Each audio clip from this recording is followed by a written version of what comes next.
Settle down na po tayo. And before we start, maybe ask Brother Jacob for opening prayer, and after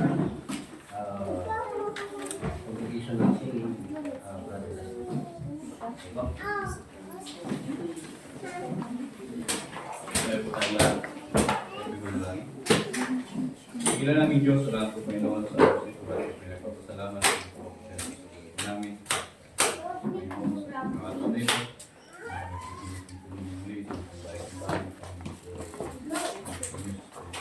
Tuhanan. At namin na pasipin. Palayan niyo. Tuhanan po niyo sa pasito. Pagkakitan. At salita. Palayan po.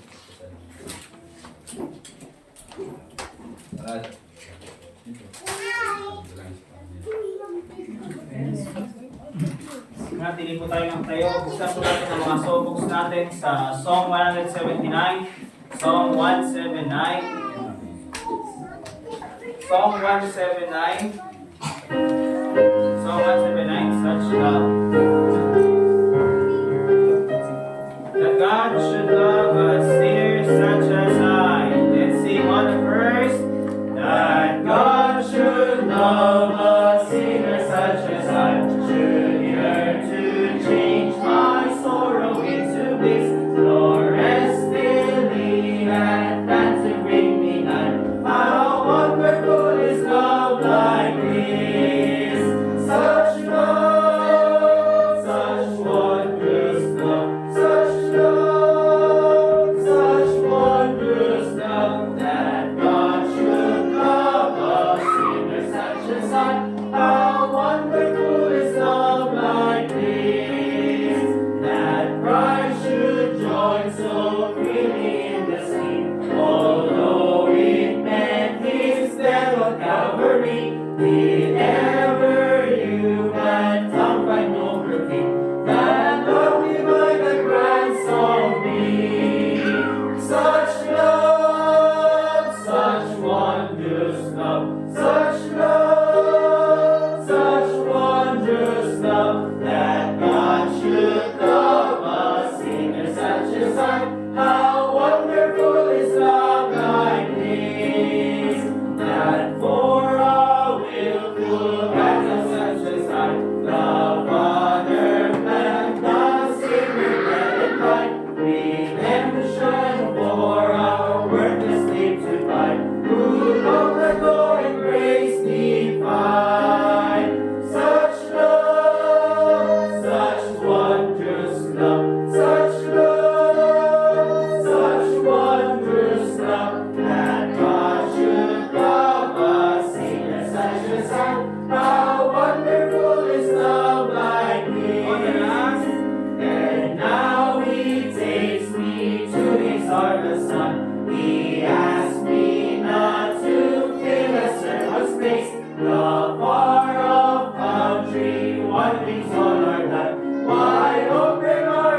po, 180.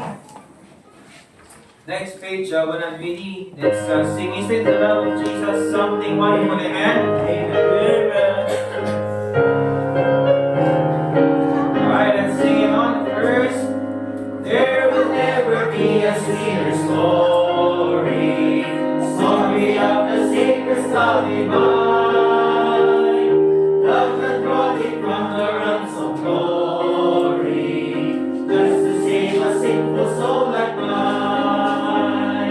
Isn't the love of Jesus something wonderful, wonderful, wonderful? Oh, isn't the love of Jesus something wonderful, wonderful it is to me.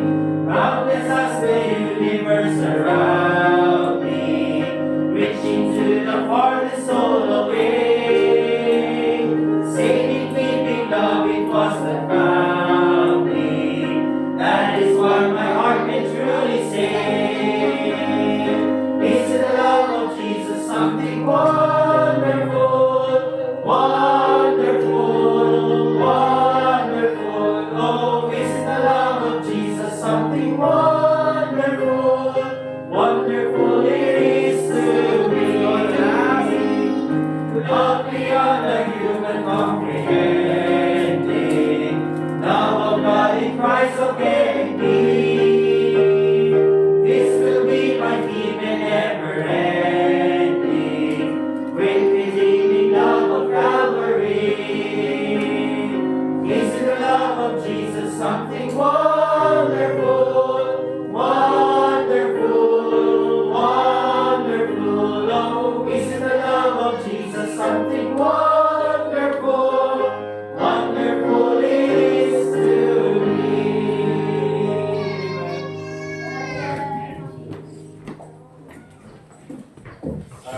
Nagako po tayo sa mga announcements na iniwan ni Pastor. Si Pastor na yan ay kasalukuyang nasa church kasi ang daw required daw sa kanila na mag-attend. Mahirap daw maging rebelde, sabi niya. So, ang iniwan lang naman yung announcements, yun nga, kunyari sakali lang na may mga kids tayo na yung medyo mahirap i-control, may provide ko sila Ma'am Angel, dito na coloring book. Pwede po silang gumawa ng activities doon, kulay-kulay, mga ganun. And ito yung pangalawa na announcement is may guest speaker daw sa last Sunday of September. So, si John Pahiligon. Hindi ko rin kilala pero makikilala natin yan pag sa last Sunday natin. So, yun lang naman yung sinabi niya. And yun. Of course, huwag natin kalimutan na i-recognize yung mga visitors natin, mga visitors at saka yung mga balik na visitors sa church. Lagi po natin i-welcome. Warm. And ayun po, dapat na po tayo sa paano? Isang congregation dahil teaching na po. Para Ay, buksan po natin ang songbooks natin sa song number 174. Song 174 po.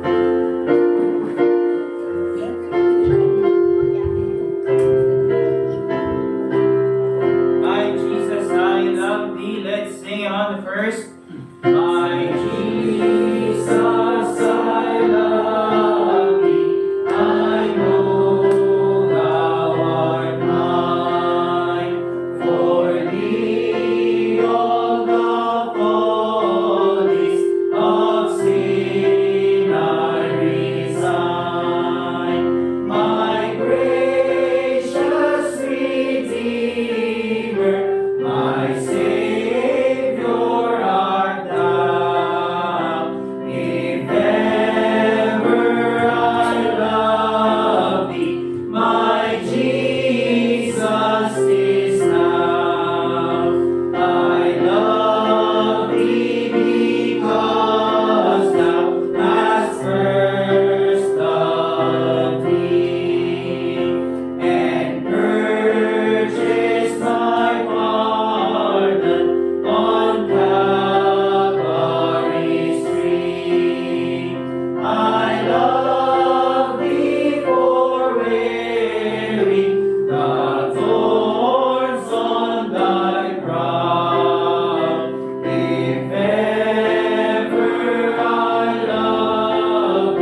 Masayaw pa kayo ngayong Sunday? Amen? Amen. Pangalawi.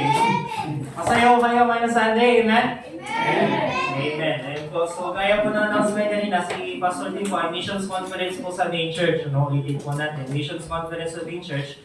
Kaya lahat ng mga missionaries nandun po sa church. Ewan ko ba't wala doon si Kuya Edgar? Ay. So, lahat ng missionaries nandun po. Ano po? So, next year ata. Nagtuturo eh. May iniwan po dito na tokens para sa mga may birthday daw. Si Gary Mark po, happy birthday. Ayan, so happy birthday po. Si Kenyo, nasa na yun? Ayaw mo, sige. Si Megan, yan, meron po dito. Kunin mo Megan. Happy birthday. Mahal to. Oo. Ano yung gold-plated yan eh. Wala si Julie yan. May si Jenny.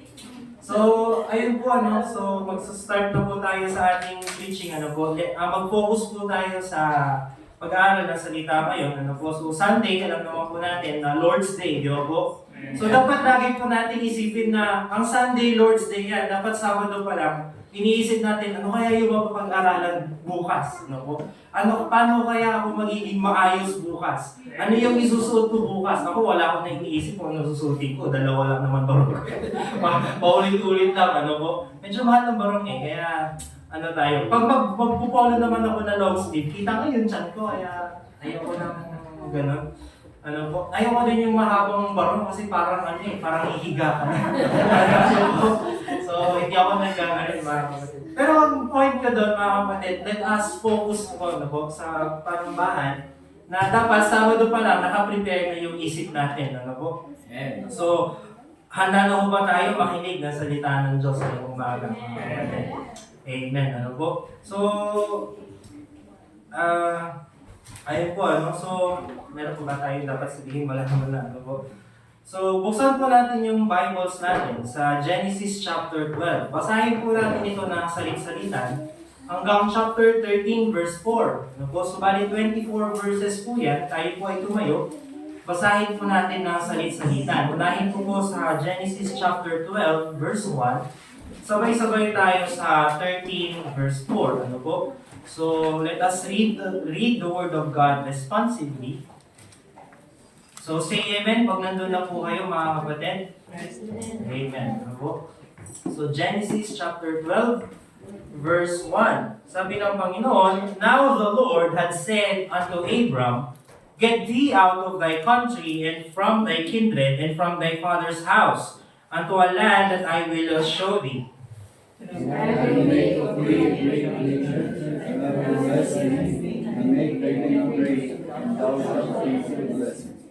And I will bless them that bless thee, and curse him that curseth thee, and in thee shall all families of the earth be blessed."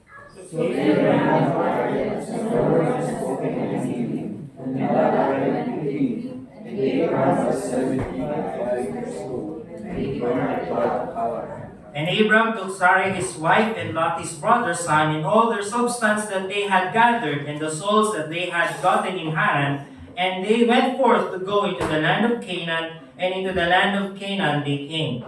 And Abraham passed through the land until it was raised.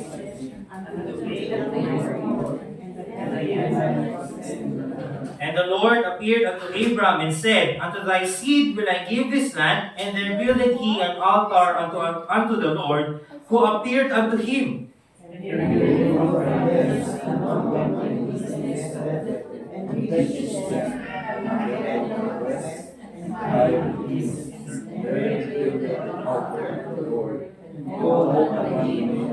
Verse 9, And Abram journeyed, going on still toward the south. And there was a famine in the land, and Abraham went down to Egypt. And it came to pass, when he was come near to enter into Egypt, and he said unto Sarai his wife, Behold now, I know that thou art a fair woman to look upon. Therefore it shall come to pass, when the Egyptians see thee, that they shall say, This is his wife, and they will kill me, but they will say, Say, I pray thee, thou art my sister, that it may be well with me for thy sake, and my soul shall live because of thee. And it came to pass that when Abraham was come to Egypt, the Egyptians fell on the woman that she was very fair. The princes also of Pharaoh saw her, and commended her before Pharaoh, and the woman was taken into Pharaoh's house. And Abraham went to sleep, and the sheep and oxen, and the asses, and the servants, and the servants, and she has and camels. And the Lord plagued Pharaoh and his house with great plagues because of Sarai, Abraham's wife. And Pharaoh spoke and said, what is this thou hast done? Why didst thou tell me that she was thy wife? Why saidst thou, she is my sister? So I might have taken her to me to wife. Now therefore, behold thy wife, take her and go thy way. And Pharaoh commanded his men concerning me, and he sent him away his wife and all that he had. Chapter 13, verse 1, And Abram went up out of Egypt, he and his wife, and all that he had, and Lot with him into the south. And Abraham was very rich and was in Egypt. Verse 3, And he went on his journeys from the south even to Bethel, unto the place where his tent had been at the beginning, between Bethel and Ai. Sabay-sabay po tayo mga kapatid. Unto the place of the altar which he had made there at the first, and there Abram called on the name of the Lord. Let's pray mga kapatid. Panginoon Diyos, dahil sa lahat kami po ay lumalapit sa trono ng iyong biyaya at awa, Panginoon. Tignan niyo po ang pangangailangan namin bilang isang iglesia, Panginoon. Tignan niyo po yung naisin ng aming puso na makapag-aral ng iyong salita. Kaya naman po kami po ay nananalangin sa iyo na puspusan niyo po ang iyong tagapagsalita ng banal na Espiritu. Nang sa gayon, may ituro po yung mga katotohanan po na nais pong maintindihan at maunawaan ng iglesia ngayong araw na ito, Panginoon Diyos. Nawa po, buksan niyo rin po ang puso ng bawat isa, Panginoon, at ang kaisipan ng bawat isa. Huwag niyo pong hayaan na kami po ay maabala sa aming pag-aaral ng iyong salita. Sapagkat, Panginoon, kapag kami po ay nag-aaral ng iyong salita, ay pinapakanta rin po namin ang pagsasamba namin sa inyo, Panginoon. Kaya naman po, Panginoon, nananalangin po kami, Panginoon, na puspusan niyo po ang bawat isa ng banal na Espiritu. Nawa po ang banal na Espiritu ang mangusap sa amin ngayon, Panginoon, na ang banal na Espiritu ang siyang manguna sa amin, Panginoon Diyos. Panginoon, patawarin niyo po kami sa aming mga kasalanan. Huwag niyo po naman tignan yung kasalanan namin upang hindi po kami makapag-aral ng iyong salita effectively at hindi po kami makapag-worship ng effectively ngayong araw nito, Panginoon Diyos. Kaya naman po, Panginoon, hinihingi po namin na maawa ka, Panginoon, sa amin, Panginoon. Ito po ang aming dalangin sa dahilang pangalan ni Jesus. Amen. Makakaupo na po tayo, mga kapatid. So, dito po sa Genesis chapter 12, nakikita natin yung story ni Abraham. Ano po? Ito po yung unang pagkakataon na tinawag siya ng Diyos. Ano po? Kung mapapansin niyo po dun sa verse 7, who appeared unto him. So ang Panginoon Diyos mismo ay nagpakita kay Abraham. Ano po? Ito po ay rare instances sa Bible na ang Diyos mismo nagpapakita sa tao. So nagpakita siya kay Abraham, mga kapatid. Ano po? Doon sa chapter 12, verse 1, And now the Lord had said unto Abram, Get thee out of thy country, and from thy kindred, and from thy father's house, unto a land that I will show thee. Ang sabi ng Panginoon kay Abraham, mga kapatid, umalis ka na dyan sa bayan mo, umalis ka na dyan sa tahanan ng tatay mo, at sa mga kamag-anak mo. Pumunta ka doon sa lugar kung saan ko ipapakita. Ano po? So may promised land na hinanda ang Diyos kay Abraham. Ano po? O doon ka pumunta, Abraham ha. So si Abraham naman, tapos sabi ng Panginoon, hindi lang siya inutusan ng Panginoon, ano po mga kapatid. Binigyan pa siya ng pangako. Ano yung pangako kay Abraham sa verse 2? And I will make of thee a great nation. Ano po? So sabi ng Panginoon Diyos kay Abraham, gagawin kitang isang magiting na bansa. Ano po? Tapos sabi niya, And I will bless thee and make thy name great, and thou shalt be a blessing. Si Abraham daw ay magiging blessing. And I will bless them that bless thee, and curse him that curseth thee, and in thee shall all families of the earth be blessed. Punta po tayo sa Galatians chapter 3, mga kapatid. Buksan natin yung Bible natin. Sa Galatians chapter 3. Ano po? So sabi dito ng Panginoong Diyos, kay Abraham, ano? Kay Abram pa yung pangalan niya dito. Later on, tatawagin siya ng Panginoon, Abraham, ano po? So, si Abraham, iisa lang po yan, mga kapatid, ano po? So, sabi ng Panginoon kay Abraham, I will make of thee a great nation, and I will bless thee and make thy name great, and thou shalt be a blessing.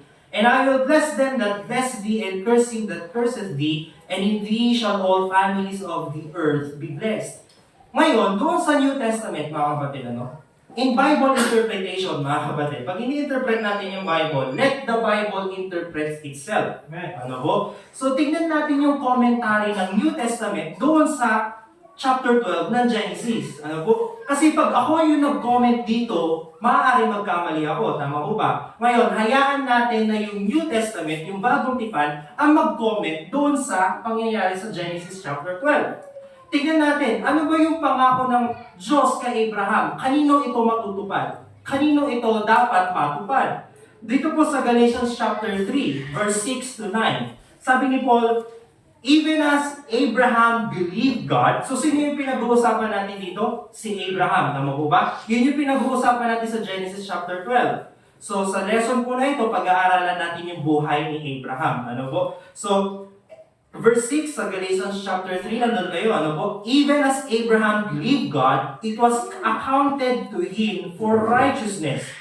Verse 7, know ye therefore that they which are of faith, the same are the children of Abraham. And the scripture, foreseeing that God would justify the heathen through faith, preached before the gospel unto Abraham, saying, in thee shall all nations be blessed. Ano yung sinabi doon sa Genesis chapter 12 ng Panginoon kay Abraham? Ano sabi doon? And thou shalt be a blessing, and in thee all the families of the earth be blessed. Yun yung tinutukoy sa Galatians chapter 3 verse 6 and verse 7, verse 8 and verse 9. Sabi, in thee shall all nations be blessed. So then they which be of faith, tignan niyo po yung sabi dito yung mga nasa pananampalataya, ibig sabihin yung mga naniwala, nanampalataya kay Panginoong Jesucristo, they are blessed with faithful Abraham. Sabi pa nga po doon sa verse 16, tignan natin sa verse 16, mga kapatid, ano? Now to Abraham and his seed where the promise is made. Di ba doon sa chapter 12, nasusundan niyo pa po ba ako, mga kapatid? Say amen, kung nasusundan niyo pa ako, mga kapatid. Nasusundan niyo pa, baka nakakalito na. Introduction pa lang to, mga kapatid. Nasusundan pa? Amen. So, sabi to sa Genesis chapter 12, di ba? Sabi ng Panginoon,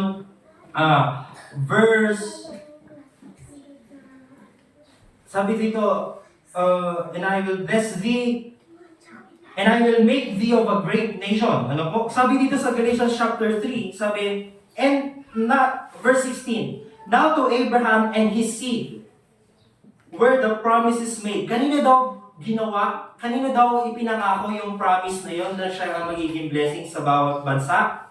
Kay Abraham at sa kanyang seed, sa kanyang anak. Tingnan natin kung sino yung seed na yon. Ano? Sabi dito, He saith not, and to seeds as of many. Hindi daw sinabi ng Panginoon Diyos kay Abraham na sa mga anak. Hindi seeds, hindi plural. Kundi singular. Seed, di ba? Sabi, but as of one, isa lang daw. And to thy seed, which is? Sino? Christ. So, kanino ginawa yung pangako na yon? Kanino ipinangako yung mga pangako na yun sa Genesis chapter 12? Kay Abraham at sa seed niya. Sino yung seed niya? Si Kristo, mga kapatid. So, marami kasing gumagamit nitong Genesis chapter 12 na nagtuturo daw yung modern day Israel, sila daw yung binibless ng Panginoon. Sila daw yung pangako ng Diyos kay Abraham. Hindi po, mga kapatid, kasi una pa lang, hindi naman sila naniniwala kay Jesucristo eh. Right. Pag wala sa iyo ang anak, wala sa iyo ang ama. Paano ka pagpapalain ng ama kung wala sa iyo ang anak? Tingnan niyo po, most of them, hindi naman naniniwala kay Kristo. Ano po? So, ang pangako po dito sa Genesis chapter 12 pertains to believers in Christ. Right. Ano po? So, yung seed na tinutukoy ng Panginoong Diyos dito ay si Panginoong Jesucristo. Kaya nga kung babasahin natin sa verse 8, di ba, sa Galatians chapter 3, verse 7, know ye therefore that they which are of faith, yung mga nasa pananampalataya, the same are the children of Abraham. So mga sa madalit sabi mga kapatid, Abraham is our spiritual father. Amen. Siya yung, kaya nga faith of our fathers, di ba? Kaya nga may kanta, di ba? Father Abraham has many sons, Father Abraham, I am one of them, and so are you. Tama ba yung lyrics ko? So let's just praise the Lord. Right hand, left hand. Sa Sunday school. So, nagigets mo ba natin mga kapatid? So, ikaw yung anak ni Abraham na tinatawag natin. Ano po? Because of the Lord Jesus Christ. Amen? So, if you believe on the Lord Jesus Christ, the promises that were made for Abraham are also the promises for us. Nagigets mo ba natin? Kaya nga po sa madalit sabi mga kapatid, yung story na pag-aaralan natin kay Abraham, yung life story ni Abraham, ay magandang example po yan sa ating buhay. Ano po? Kasi nga sabi ko nga, siya yung spiritual ancestor natin. Kumbaga siya yung ehemplo na dapat nating tinitingala. Ano po? So tingnan natin yung ehemplo ng kanyang buhay. Ano po? Tingnan natin yung ehemplo ng kanyang buhay. Paano natin ito i-apply sa ating Christian life? Gets mo ba natin mga kapatid? Okay. So may tanong sasabihin ko sa atin. So, gets mo ba mga kapatid? Okay. So it is clear that the promises, so yun nga sabi ko mga kapatid, ano? So yung promise ng Panginoon Diyos kay Abraham doon sa Genesis chapter 12, na and all the families of the earth shall be blessed in thee, sabi ng Panginoon Diyos kay Abraham, ay patungkol po sa atin. Ano po? So, sa mga mananampalataya kay Panginoon Kristo. Ngayon sa verse 4, sabi doon sa Genesis chapter 12, balik na po tayo doon. Ano po? Genesis chapter 12, verse 4. Sabi doon, so Abram departed as the Lord had spoken unto him, and Lot went with him, and Abram was 70 and 5 years old when he departed out of Haran. So, ano po? So sabi dito, basahin natin hanggang verse 8, ano? And Abram took Sarai his wife. So dito, sumunod na si Abraham sa Panginoong Diyos, ano? So ano yung ginawa ni Abraham? Sabi ng Panginoon, pumunta ka na doon sa lugar kung saan ikaw pupuntahin. So si Abraham sumunod. So Abraham departed as the Lord had spoken unto him. Tapos sinama niya si Lot. Tapos sabi na sa Bible, 75 years old daw si Abraham doon. Tapos siyempre, sasama niya yung asawa niya, di ba? Si Sarai. Alam ka naman na aalis ka, hindi mo isasama yung asawa mo, di ba? Anong klase mo asawa ka kung gano'n, di ba po? So sabi, sinama si Sarai, yung kanyang asawa, at yung pamangkin niya, si Lot. Ano po? Tapos kasama yung in all their substances that they had gathered and the souls that they had gotten in Haran, and they went forth to go into the land of Canaan, and into the land of Canaan they came. Verse 6, and Abram passed through the land unto the place of Shechem, and unto the plain of More, and the Canaanite was then in the land. Verse 7, and the Lord appeared unto Abraham and said, ito na yung sinasabi doon sa Galatians chapter 3, unto thy seed. Diba? Singular. Sino yung seed na yun? Si Jesus Christ daw. Ayon doon sa Galatians chapter 3. Will I give this land? And there builded he an altar. Kaya nga po mga kapatid, kung pag-aaralan natin yung end times, di ba? Babalik ang Panginoong Jesucristo, doon siya mag-reign sa Israel. Sa millennial reign of Christ, di ba? Kasi yun yung katuparan na to. So, patalastas na naman yun. So, builded he an altar unto the Lord, who appeared unto him. Verse 8, and he removed from thence unto a mountain on the east of Bethel, and pitched his tent, having Bethel on the west, and Ai on the east. And there he builded an altar unto the Lord, and called upon the name of the Lord. So, tingnan natin ito, po. Ito yung main point. Ito yung dito iikot yung main point natin, sa lesson na to. So, umalis si Abraham doon sa lugar nila. Pumunta siya doon sa land of Canaan, di ba? Tapos saan daw siya gumawa ng tent? Saan siya nag-pitch ng kanyang tent? Ibig sabihin, saan siya nag-stay? Sabi dito, and pitched his tent, having Bethel on the west, and Ai on the east, and there builded he an altar unto the Lord, and called upon the name of the Lord. Dito po sa verse 8, dito po naligtas si Abraham. Kasi sabi doon na, and called upon the name of the Lord. Punta po tayo sa Joshua chapter 24. Tingnan natin. Bakit ko nasabi na ito yung time na si Abraham ay naligtas? Di ba, tandaan niyo sabi sa Romans 10, di ba? For whosoever shall call upon the name of the Lord shall be saved. Diba? So, sino yung mga maliligtas? Yung tumawag sa Panginoong Diyos. Gets?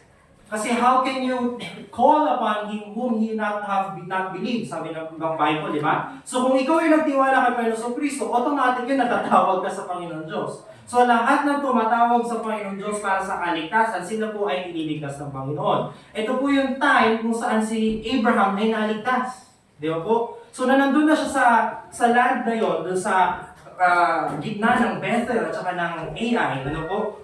So, dun po yung time na naligtas si Abraham. Kasi kung titignan natin sa Joshua chapter 24, sabi doon, verse 2, And Joshua said unto all the people, Thus saith the Lord God of Israel, Your fathers dwelt on the other side of the flood in old time. Yung tinutukoy po dito na dwelt on the other side of the flood in the old time. Si Abraham kasi, before siya pumunta doon sa land of Canaan, merong great river of Euphrates. Yung flood na tinutukoy doon, yung river of Euphrates. So si Abraham, tumawid siya doon para sundin yung Panginoong Diyos, di ba? So kung titingnan niyo yung mapa, mamaya, search nyo na lang, ano po? So, even Terah, the father of Abraham and the father of Nahor, and they serve other gods. So si Abraham, yung kanyang tatay, yung kanyang kapatid na si Nahor, doon sa other side of the flood, di ba? Yung pinanggalingan ni Abraham, ibang Diyos yung kanilang sinasamba. Gets? Ibang Diyos yung sinasamba ni Abraham, yung kapatid niya si Nahor, tsaka yung kapatid niya si Terah. Gets? Ngayon, the father Abraham and the father of Nahor, and they serve other gods. Verse 3, And I took your father Abraham. Diba? Yung sa Genesis chapter 12, sinabi ng Panginoong Diyos, O Abraham, umalis ka na dyan, pumunta ka doon sa lugar na ipapakita ko. From the other side of the flood, and led him throughout all the land of Canaan, and multiplied his seed, and gave him Isaac. So that time, mga kapatid, naligtas si Abraham. Ibig sabihin, nagtiwala siya kay Panginoon sa Panginoon Diyos para sa kaligtasan. So, Old Testament pa lang, mga kapatid, yung way ng salvation is through believing. So, is through calling upon the name of the Lord. Ano po? So, nag-gets ba natin? Importante ito sa main point natin. Ano po? Kasi itong lesson po na to, hindi po ito yung point 1, point 2, point 3, hindi po. May isang point lang po kung gustong idikdik sa atin ngayon. Ano po? So, tandaan po natin si Abraham, tinawag ng Diyos, pumunta siya dito sa land of Canaan, doon siya nag-build ng altar, doon siya naligtas, doon siya tumawag sa pangalan ng Diyos. Amen? Kasi nga, dala-dala niya yung pangako ng Diyos na, ay, pagpapalain ako ng Diyos. Diba? So, anong pangako ng Diyos sa kanya? O pagpapalain kita sa lugar na yan kasi dyan kita tinawag. Pero, doon sa verse 9, tingnan natin, verse 9, And Abraham journeyed going on still toward the south. And there was a famine in the land. Naku, may tagtuyot pala dun sa lugar na pinuntahan ni Abraham. Akala ko ba pagpapalain, siguro sabi ni Abraham, no? Akala ko ba pagpapalain ako ng Diyos dito sa lugar na to, tagtuyot pala. And the famine, sabi doon, verse 10, And there was a famine in the land, and Abraham went down into Egypt. Inutos ba ng Diyos sa kanya na pumunta siya sa Egypt? Hello? Inutos ba ng Diyos kay Abraham na pumunta siya sa Egypt? Anong utos ng Diyos sa kanya? Diyan ka lang, pagpapalain kita dyan. Ano ibig sabihin doon, mga kapatid? May tagtuyot, Panginoon Diyos. Paano mo ako pagpapalain dito? Ako nang bahala, pupunta ako ng Egypt. Ibig sabihin ng mga kapatid, nawalan siya ng tiwala sa Diyos. Nagkulang siya sa tiwala ng Diyos. Tandaan niyo, ligtas na siya dito Kaya nga, hindi maintindihan yung mga Lordship salvation na pagligtas ka daw talaga dapat susunod ka at susunod sa Panginoon. Ito nga, hindi nga sumunod si Abraham, katatapos lang ng kaligtasan niya Nahigasuwa natin, mga kapatid. So, patalastas lang ulit yan. So, balik tayo sa punto natin. And there was a famine in the land. So, nagkaroon ng lapse of faith dito sa Abraham. Nag-doubt siya. Kaya siya pumunta sa Egypt. Alam niyo po sa Bible, pag sinabi natin Egypt, more often than not, wow. Ano ba meaning? So, di ba mga kapatid, sa Bible, pag sinabi natin Egypt, usually pinapakita yan ng Diyos na spiritual wickedness. No? Usually pinapakita yan na worldly.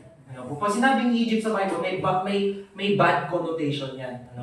na yan yung world, yan yung wickedness, di ba? Yan dyan na lahat, di ba? Kaya nga doon sa Revelation 11:8 sabi, and their dead bodies shall lie in the street of the great city, which spiritually is called Sodom and Egypt, where also our Lord was crucified. So symbolically, ang nire-represent ng Egypt ay wickedness, worldliness, di ba po? So si Abraham dito, nagkulang siya ng tiwala sa Panginoon. Anong ginawa niya? Pupunta na lang po ako sa Egypt. Kasi doon, hindi tagtuyot. No? May makakain kami doon.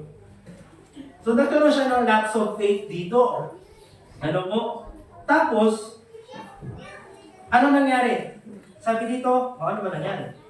Verse 11, and it came to pass, when he was come near to enter into Egypt, that he said unto Sarah his wife, behold, now I know that thou art a fair woman to look upon. Nung nandun na sila sa gate, ng Egypt siguro, uy, Sarah, ang ganda-ganda mo. Baka mamaya patayin ako dun sa loob. Tapos agawin ka sa akin pag nalaman nila asawa kita. Akala niyo yung palukuhan ni Abraham dito. Sipin niyo, ako na rin may asawa ka na, tapos silang gagawin ng asawa ko sa'yo.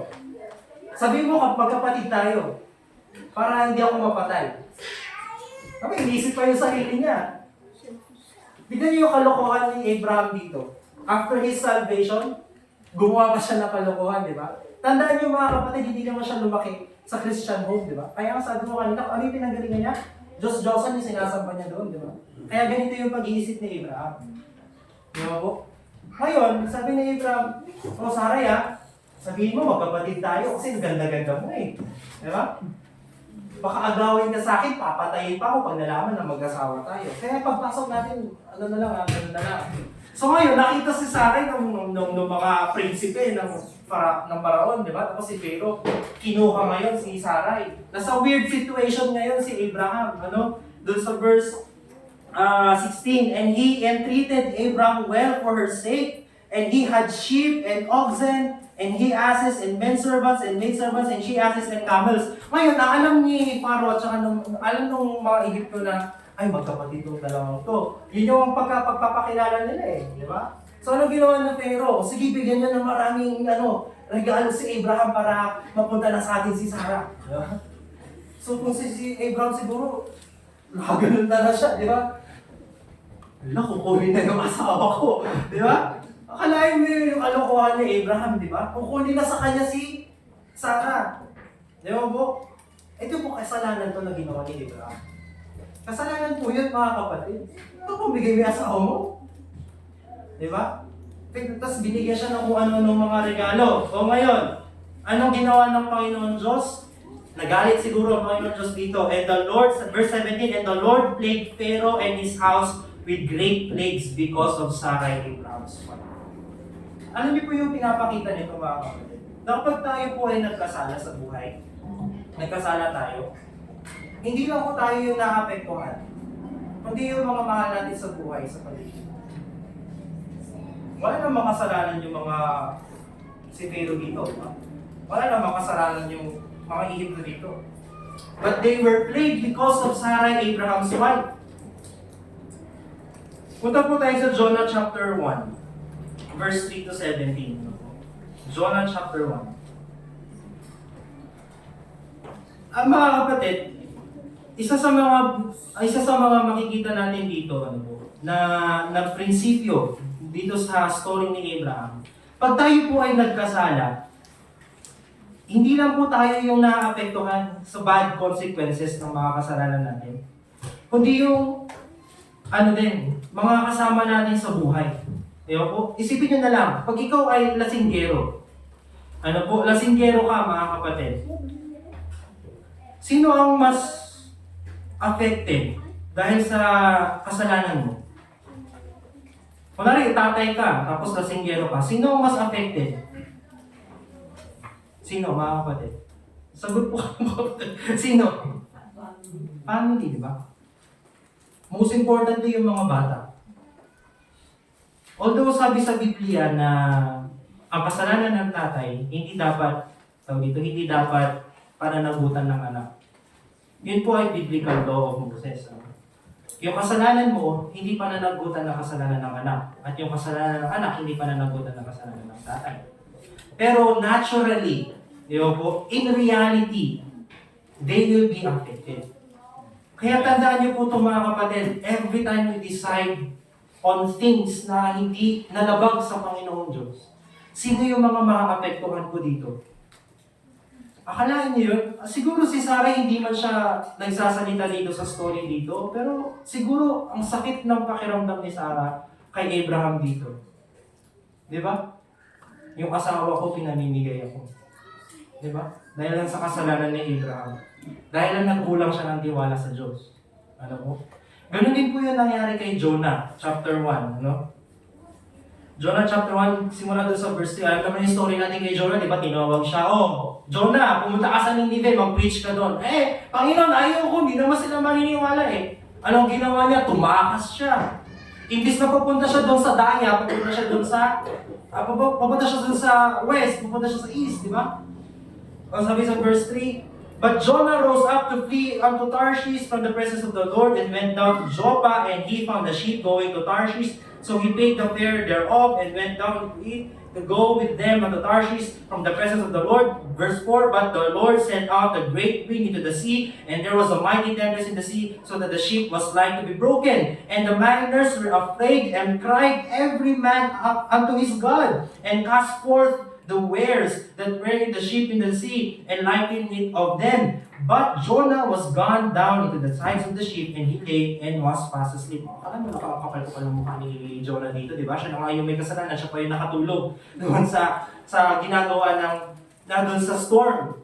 Bakit pinadala ng Diyos yung storm na yun dahil sa kasalanan ni Jonah? Pero si Jonah lang ba yung naaapektuhan doon sa kasalanan niya? Hindi po, pati yung mga tao na wala man lang kinalaman.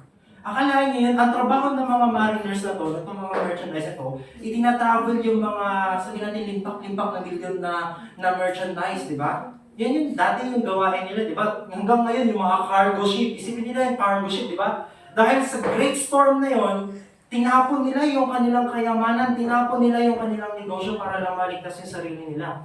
Not knowing na ang may kasalanan si Jonah. Kaya nga sabi ni Jonah nung nalaman niya, kasalanan ko to sige, tapon niyo na ako sa dagat, itigil din yung bagyong to. Ayaw nilang row sila ng row. Kasi ayaw nga naman nila itapon si Jonah, tao yun, kung may tatapon, di ba?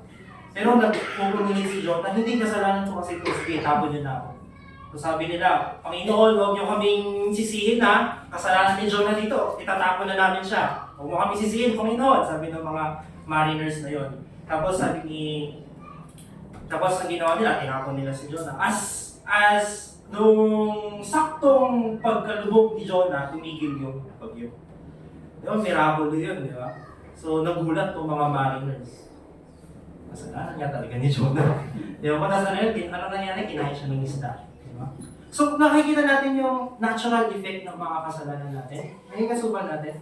Kaya sa young people, ano po? Sa amin, mga young people, wow, young people. Di ba sa amin, mga young people pa ba? It's up to you to judge. So, ganun po mga kapatid, ano? Sa atin, na akala natin, tayo lang yung nahihirapan pag nagkakasala tayo. Ibang tao din. Lalo na sa pamilya. Yes? So, remember these things, mga kapatid, sa story ni Abraham. Balik tayo kay Abraham, ano po? Malayo pang mararating natin. Balik tayo kay Abraham. So, Genesis chapter 12. Ngayon, ano nangyari kay Abraham?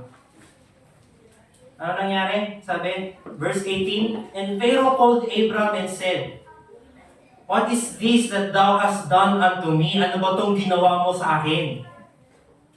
Bakit di mo sinabi na asawa mo pala siya? Bakit mo sinabi na siya ay kapatid mo? Verse 19, So I might have taken her to me to wife. Gagawin ko na sana siyang asawa Now therefore, behold thy wife, take her and go away. And Pharaoh commanded his men concerning him, and they sent him away and his wife and all that he had. So pinalayas sila. Alala niyo yung kasalanan ni Abraham? Siguro malaking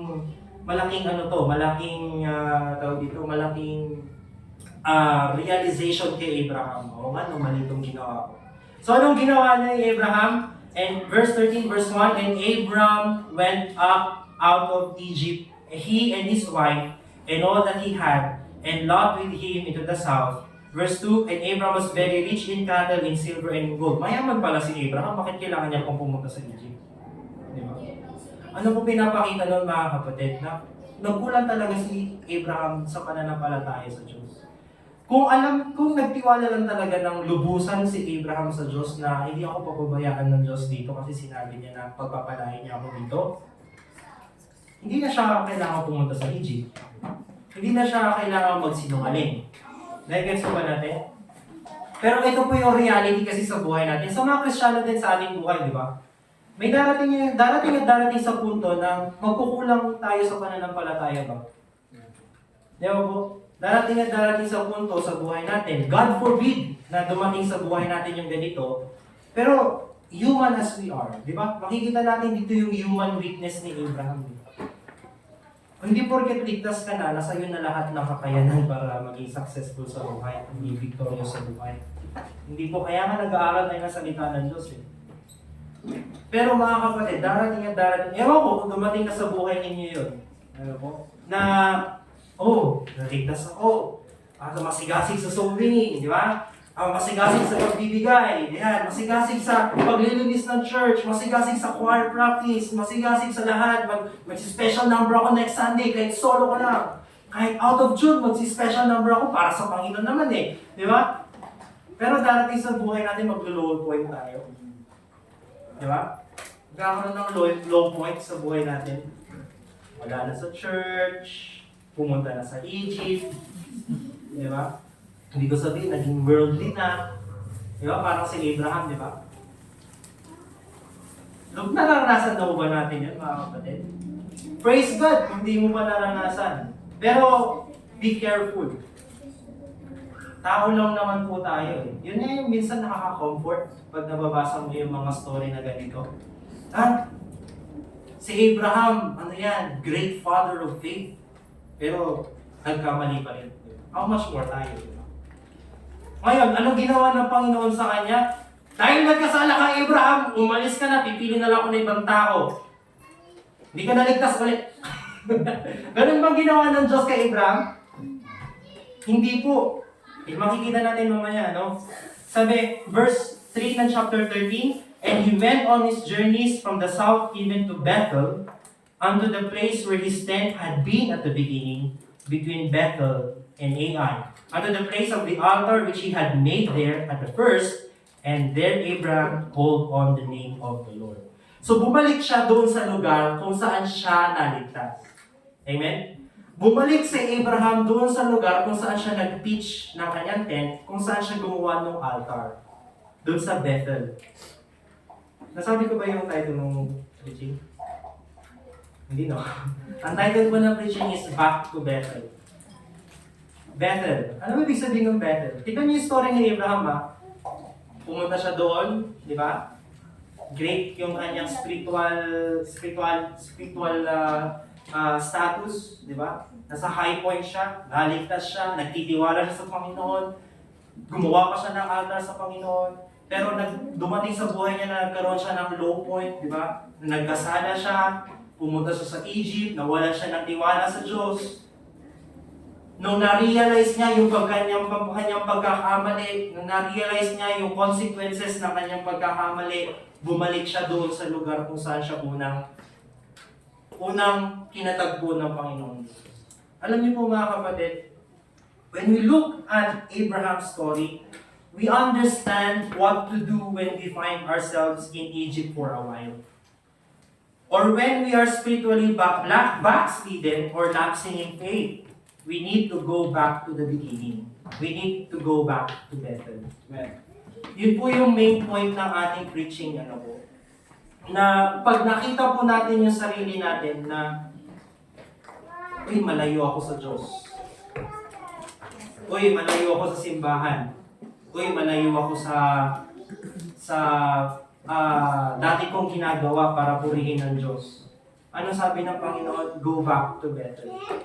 go back from the beginning. Ano ba ibig sabihin ng Bethel, Kuya RJ? Genesis chapter 28, tingnan po natin. Genesis chapter 28. Ano ba ibig sabihin ng Bethel?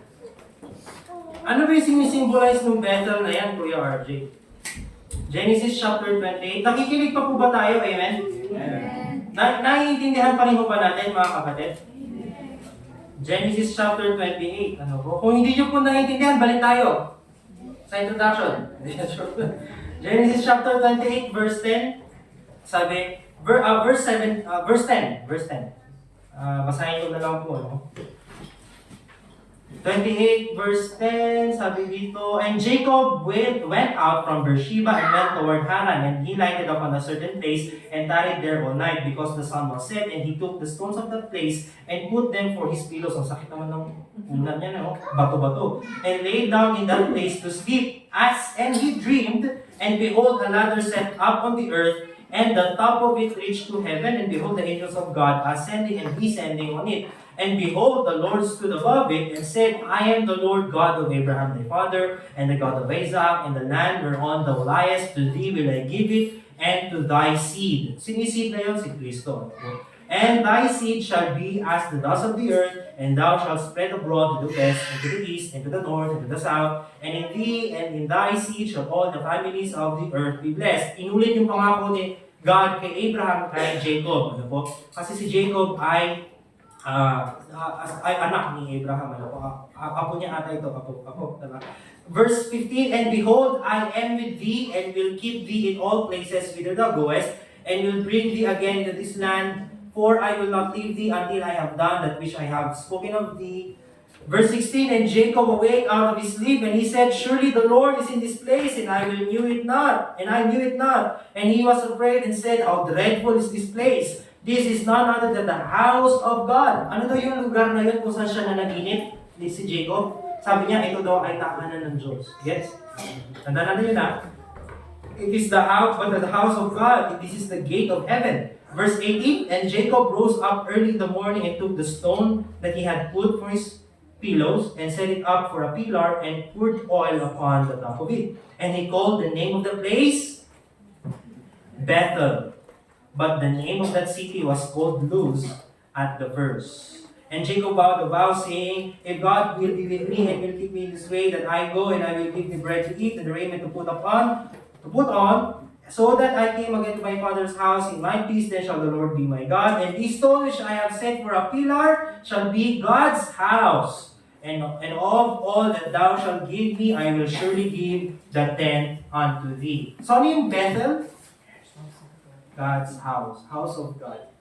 So when we see ourselves departing from God, when we see ourselves drawing away, pwede ba yun? Lumalayo sa Diyos, we need to go back to God's house. Di ba yung story ni Abraham? Yun yung example eh. Dapat po bumalik tayo sa tahanan ng Diyos. Ano ba yung tahanan ng Diyos, Kuya Archie? Pupunta kami ng Israel? Wala na kami templo doon. Ano? Old Testament, yung tahanan ng Diyos, yung ginawa ni Moses na tabernacle, kalaunan, naging temple. Pero sa New Testament, mga kapatid, yung tahanan ng Diyos ay yung iglesia. Bakit? Kasi nasabi doon ng Diyos sa 1 Timothy 3:15, but if I tarry long, that thou mayest know that thou oughtest to behave thyself in the house of God, which is the church of the living God, the pillar and ground of truth. Ano yung nilagay ni Jacob doon sa place na yun? Stone, di ba? Tapos ano nilagay niya? Pillar. Diba? Nire-represent po yun nung the church of the living God. Diba po? So Bethel symbolically means the house of God, which in the New Testament is the church of God.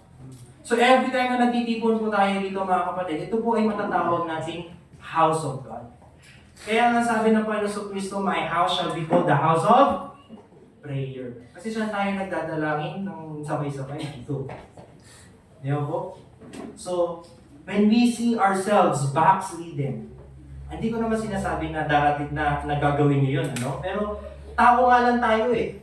Tulad ni Abraham, di ba po? Tao lang tayo tulad ni Jonah, na minsan, napapalayo sa Diyos. Na minsan, malayo sa Diyos talaga. Although nandito ka sa simbahan, Pero yung isip mo, wala kayo sa turo, wala doon sa worship, di ba? Hindi ka kumakanta, di ba? Hindi ka nag-i-amen, inaantok ka pa, di ba? Ano, you need to go back to church. Pabalikin mo yung diwa mo, no? Oh my God, RJ! Hindi, joke lang po yan, mga kapatid. Nagigets mo ba natin? Yun yung point ng lesson natin. We need to go back to Bethel. Tignan natin yung isa pang story. Ano po? So, mga kapatid, ito, sabihin ko lang mga kapatid, bakit sa church, Kuya RJ?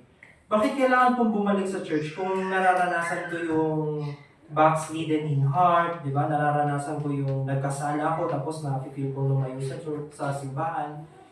Ano po ang story ko po? Ito po, share ko lang, no? Share lang, SKL, no? So, nung time po ng pandemic, nasa ibang church po ako noon. Nagkaroon ng problema. Parang, hindi ko nakikwento, ano? Nagkaroon ng problema, dito ganyan. Tapos dumating yung punto na hindi na ako nag-church, wala na talaga. Kasi pandemic din mahirap din lumabas, di ba? Hindi ka nga pinalalabas, di ba? Talagang walang church. Talagang every Sunday wala. Minsan hindi na nga ako nanonood ng live streaming eh. Kasi tamad na talaga eh. Wala na. Parang sabi ko, Panginoon, ano ba tong buhay na meron ako ngayon? Hindi ako makabalik sa simbahan. Pag bumalik naman ako, kung ano nang sinasabi sa akin. Di ba? Wala akong makitang simbahan na maayos, di ba? Kung lang talaga ako naghanap ng time na yun. Di ba? Pero dumating yung time na parang na-realize ko sa sarili ko na kailangan kong bumalik sa church. Kailangan kong bumalik doon sa dati kong ginagawa. Kailangan kong bumalik doon sa binigay na buhay sa akin ng Diyos. Bakit pa? Naligtas na ako eh. Bakit pa ako babalik doon sa mga kasalanan na ginagawa ko noon?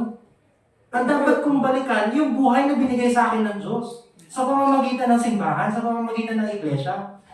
Di ba po? Kaya magpasalamat ko talaga sa Panginoon nung nakita ko yung High Crest Baptist Church sa Bonifacio.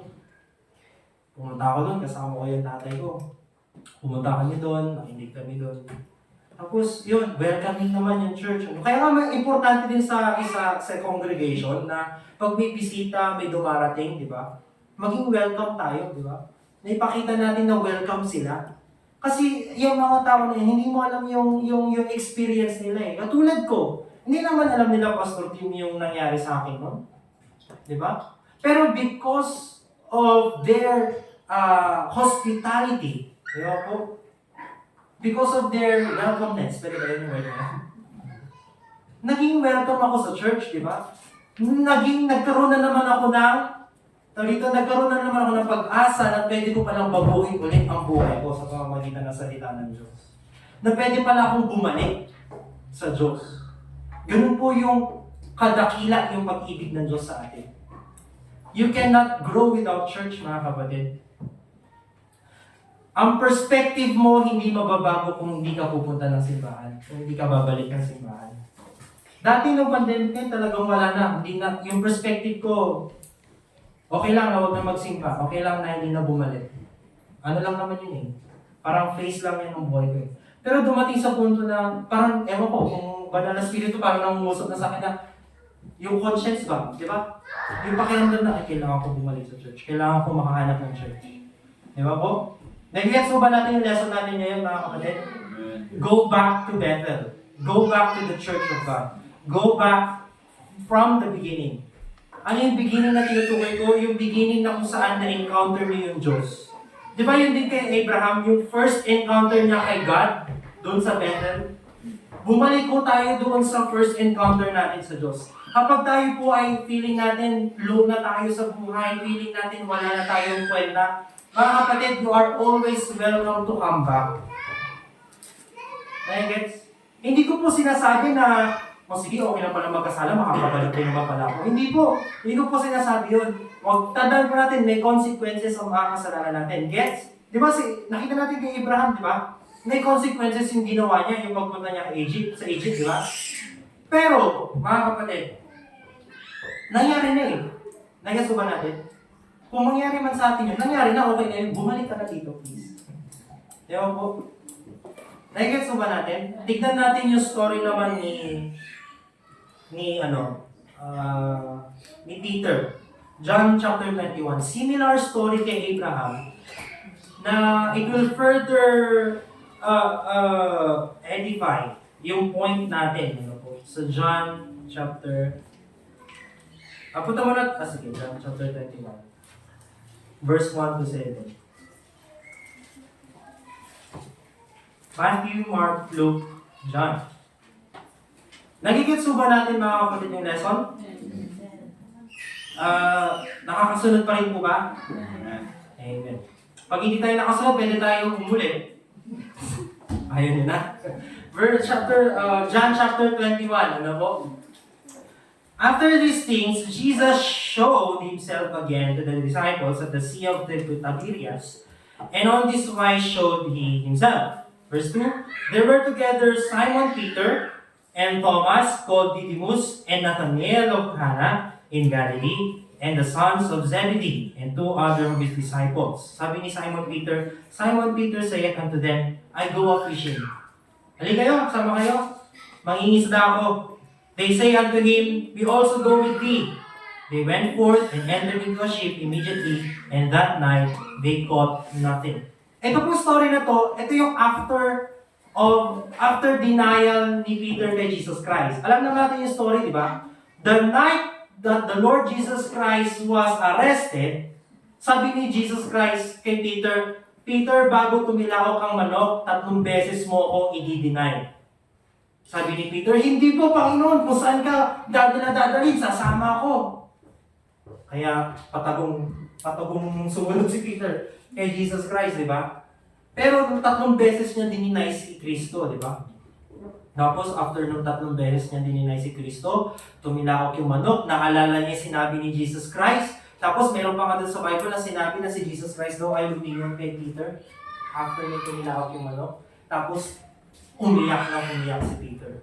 Kasi naalala niya sinabi ni Kristo na pagkatapos mo akong idinay 3 beses, titilakok ang manok. Tapos tumingin pa sa kanya si Kristo. So ano naramdaman ni Peter? Shocks. Dininay po ang Panginoon. Nangyari niya yung sinabi ng Panginoon. Nag-grieve siya doon sa kasalanan na ginawa niya. Di ba po? At dahil po sa grievous sin na ginawa ni Peter, hindi na siya nakabalik doon sa dapat niyang gawin. Ano yung dapat niyang gawin? To be a fisher of men. And yung utos sa kanya nung nakilala siya ni Jesus Christ. Di ba po? Pero anong ginawa ni Peter? Hindi siya bumalik doon sa kasigasigan ng kanyang ministry. Bumalik siya doon sa kanyang dating buhay. Ano yung kanyang dating buhay? Pangingisda. Nagsama pa siya. Kaya minsan, di ba yung mga Kristiyano kapag umaalis sa church, ang sakit-sakit na nagsasama pa ng iba. Di ba mo? Nagsama pa siya. Tara, mangisda na tayo. Bumalik na tayo sa dati nating gawain.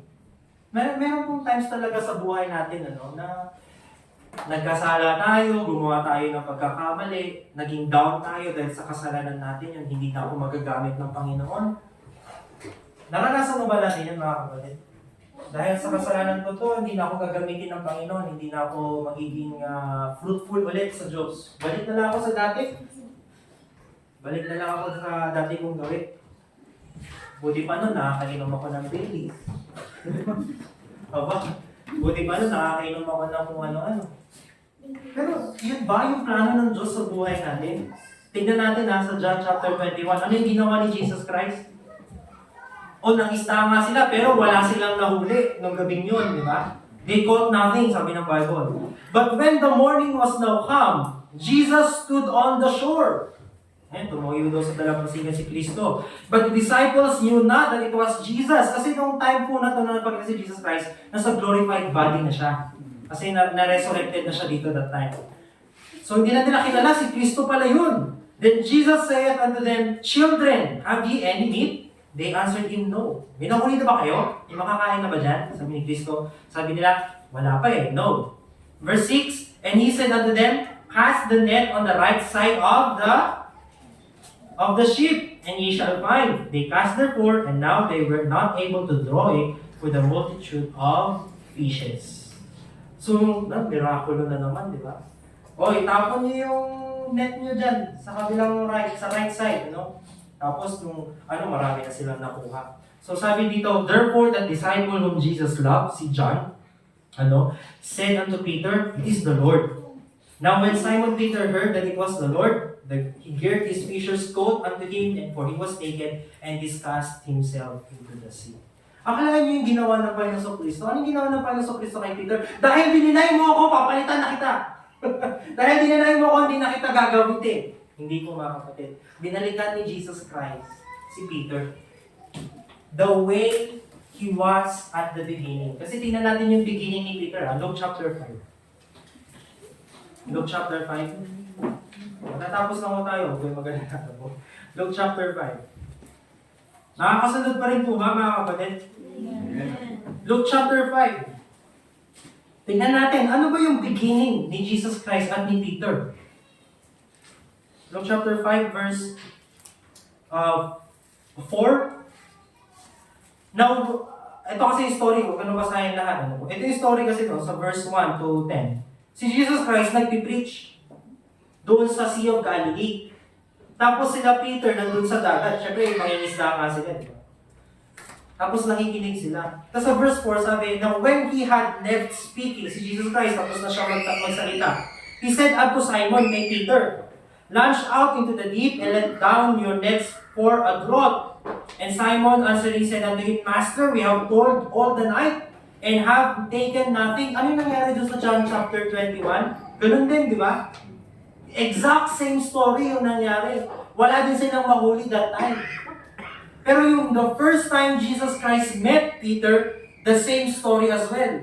Wala daw silang makuha buong gabi.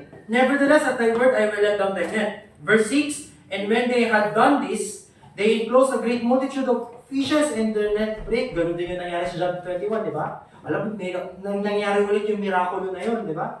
The first time Jesus Christ met Peter, ito yung story.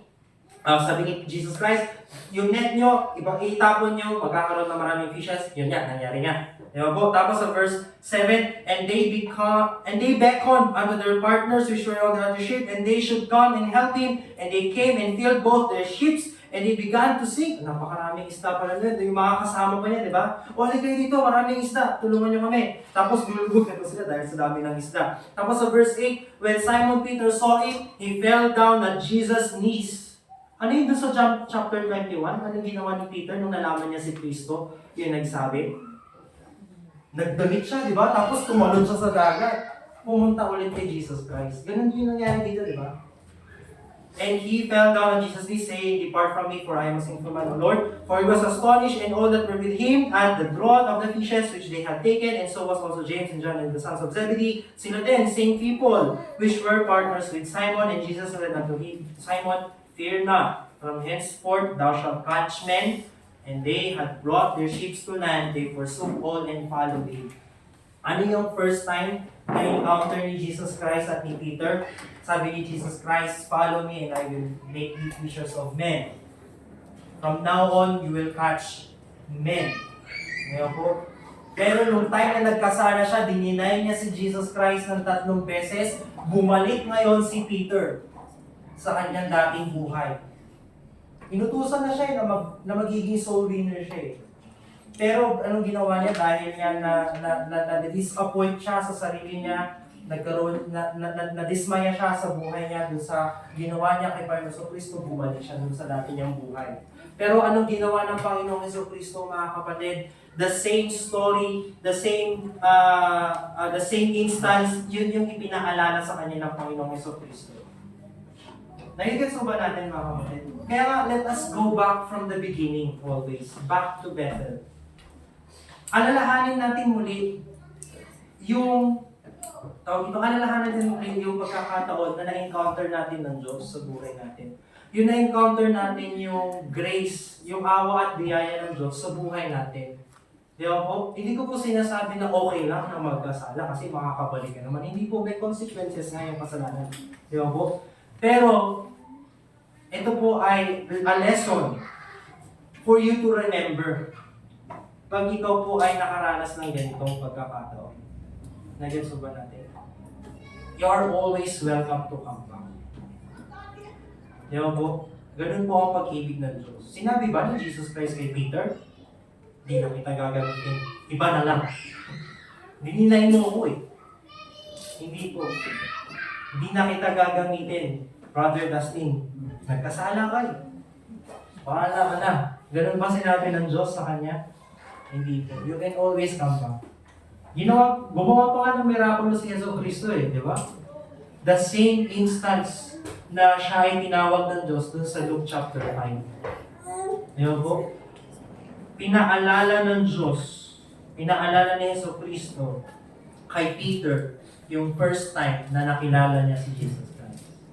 Ganun din po sana tayo mga kapatid. Na bagamat nandito tayo sa simbahan, pero nawa maintindihan natin, meron kasing times na kahit every Sunday ka na-church, pero yung puso mo malayo sa Diyos. Naranasan mo na ba yun? Come back to God. Ano po? Come home. Di ba po? Kaya nga po, di ba kung isipin natin, ito, yung ginagawa ko itong lesson na to, grabe pa ng pag-ibig ng Diyos. Ano po? Na alam ng Diyos na tayo ay tao lang, nagkakasala, di ba po? Hindi lang niya tayo niligtas, binigyan pa tayo ng pagkakataon na baguhin yung buhay natin. Di ba po? As long as we humble ourselves and go back to the beginning. Go back to Bethel. Di ba po? Nagigets ba natin mga kapatid? Amen mo ba mga kapatid? Amen. So you have to realize, mga kapatid, whenever we feel away from God, we need to go back where we were at the beginning and remember what it was that first got us in the church in the first place. Ano po? It is not late to go back to God. Huwag mo natin sabihin na hindi na ako gagamitin ng Diyos. Wala na akong kwenta sa Diyos. Hindi po. You can always come back. Ano yung nangyari kay Samson? Diba? Sinabihan na siya ng Diyos, Samson, huwag ka mag-aasawa ng hindi mo kalahi. Pero matigas ang ulo ni Samson. Kala niya, lakas-lakas siya. Samson niya eh. Samson din Goliath. Delilah, di ba? Anong ginawa sa kanya ni Delilah? Pinikot-pikot siya. Sabihin mo na kasi kung ano yung nagpapalakas sa'yo. Kalahuna, sinabi niya yung buhok ko. So, kinalbo siya ni Delilah. Kinalbo pa o ginupin na? Siguro kinalbo. Kinalbo siya ni Delilah. Wala na siyang lakas. Dahil sa kasalanan niya yun, tama ko ba mga kapatid? Yun yung consequence ng kanyang kasalanan. Pero after nun, hindi na ba siya ginamit ng Diyos? In fact, ginamit pa siya ng Diyos eh. Right. Binulag siya ng kaaway, di ba? Tapos nilagay siya doon sa malaking poste nung kung nasaan yung mga Philistine, di ba? Kasi nagre-rejoice sila, wala na, talo na si Samson, yung kalaban nila.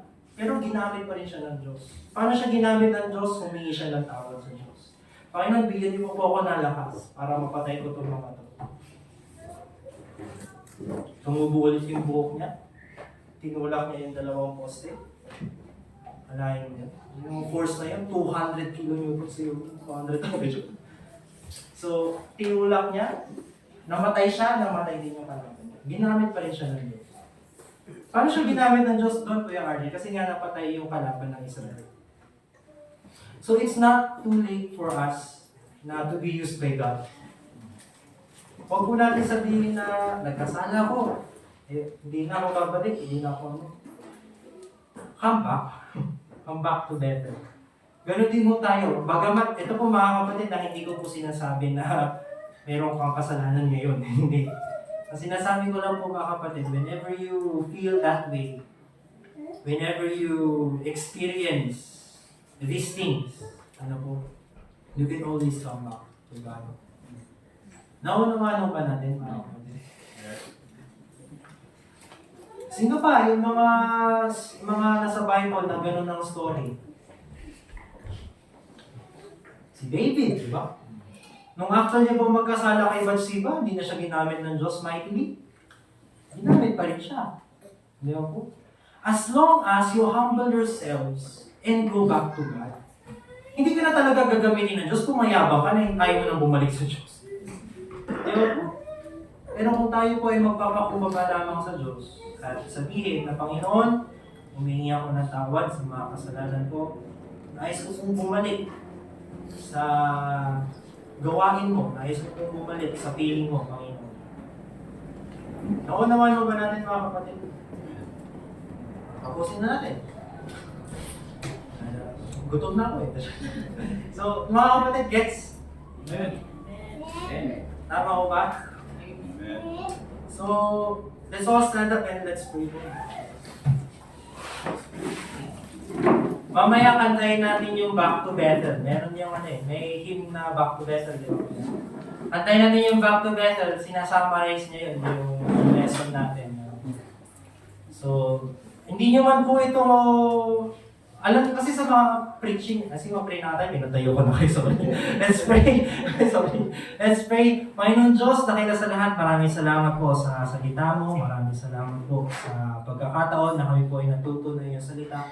Lord, marami pong preaching ang napapakinggan namin, pero minsan nakakalimutan po namin ito. Pero itong preaching po nawa ng Panginoon ay matandaan po namin na ma-remember po namin and never fade away from you, Panginoon Diyos. Huwag niyo po naman pahintulutan na kami po ay mapalayo nga, pero kung kami man po ay magkamali, nawa po ay matutunan namin na mapagkumbaba at bumalik sa iyo, Panginoon Diyos. Panginoon, maraming salamat po sa Bethel, maraming salamat po sa tahanan mo, maraming salamat po sa iglesia. Nawa po patuloy po namin maging nasigasig sa bawat isa sa pagpapagal para po sa simbahan mo, Panginoon. Patawarin po kami sa aming mga kasalanan, patawarin po kami sa aming mga pagkukulang. Panginoon, ito po ang aming dalangin, nakalaman ni Jesus. Amen. We may be seated po. Let's yung offering nyo po. Okay.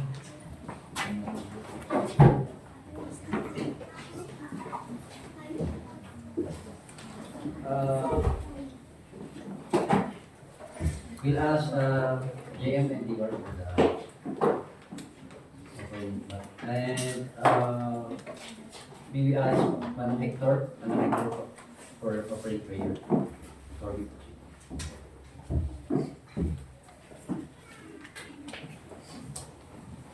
Let's pray. Heavenly Father, thank you again this morning that you gave us this opportunity to have our corporate worship. Thank you that we heard your messages this morning. And even as we continue to have this offering, we look to your goodness in providing for the things that we need and that we want to bring back a portion of what you have blessed us with. Thank you that through our finances, Lord, we can be part of the work of the ministry, reaching out to souls and for the edification of the saints. Thank you that we can give in other areas to our commitments for the work that you have for us. Thank you that you teach us not only to pray, but you teach us to give as well. Thank you that you are the best example of giving. We ask this in Christ's name. Amen.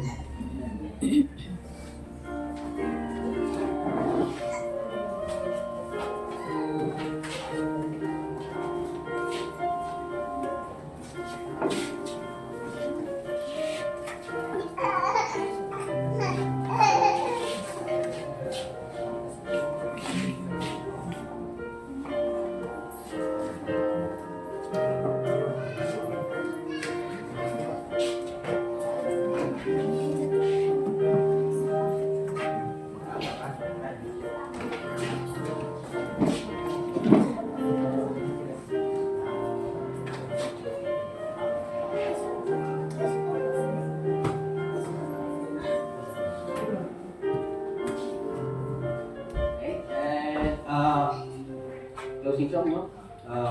Mag-closing song po tayo and then we'll ask Brother Larry for the closing prayer.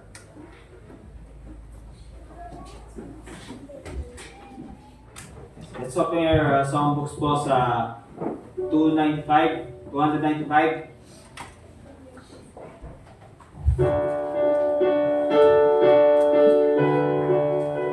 Alright, let's sing Back Bible, the true living word.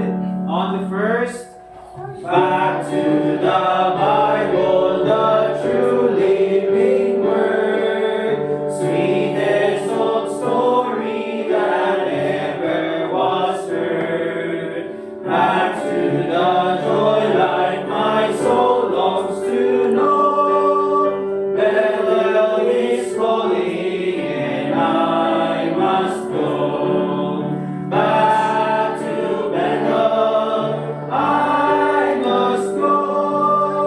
Back where the rivers of sweet waters flow. Back to the true light my soul longs to know. Bethel is calling and I must go. Back to the beautiful path I once trod. Back to the church and the people of God. Out of the cold world of sin and its snow. Bethel is calling and I must go. Back to Bethel I must go. Back where the rivers of sweet waters flow. Back to the true light my soul longs to know. Bethel is calling and I must go. Back to the giving of money and time. Back to the life of content and sublime. Back to protection the world cannot know. Bethel is calling and I must go. Back to Bethel I must go. Back where the rivers of sweet waters flow. Back to the true light my soul longs to know. Bethel is calling and I must go. Back to the prayer life in Christ I once knew. Back to its beautiful life and sing Jude. Back to help others to conquer each foe. Bethel is calling and I must go. Back to Bethel I must go. Back where the rivers of sweet waters flow. Back to the true light my soul longs to know. Bethel is calling and I must go.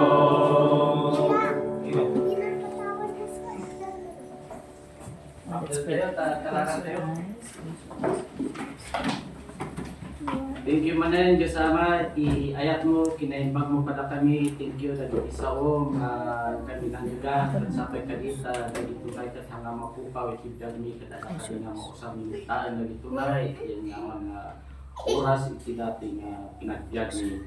Thank you ta daka nga amami at daka nga Diyos mi nga naayat kada kami bendisyon naman dahil nga pinagsina-sina mi kat daka di nga isang kami sumarunupay ka kami panagdayaw kung kondisyon na mutlaan, nag-fellowship, kada kami na tarabayan, nag-agawin, kada sinakadin ka, nagtrabaho, nag-biyag, itong gamay sa kami. Dahil matay kami igawag ng kararating ka, tinaratak mo ni Jesus. Amen.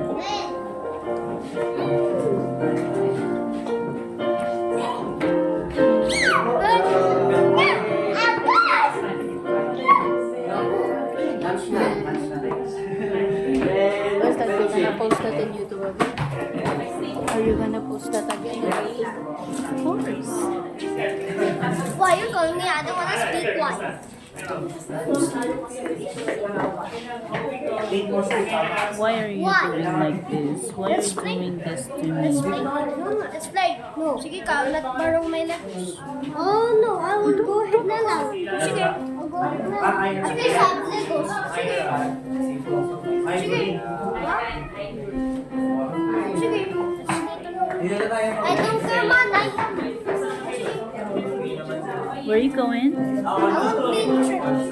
You know what? I'm not gonna be in church in here next Sunday. Why not? You tell me that not go here now. No, I didn't say that. You tell me na lang so that I won't. No, I will never say that. You say that. No. You say I won't come here. No, you come here every Sunday. I don't wanna go here every Sunday. Come here every Sunday. No. No. Come here every No. Sunday.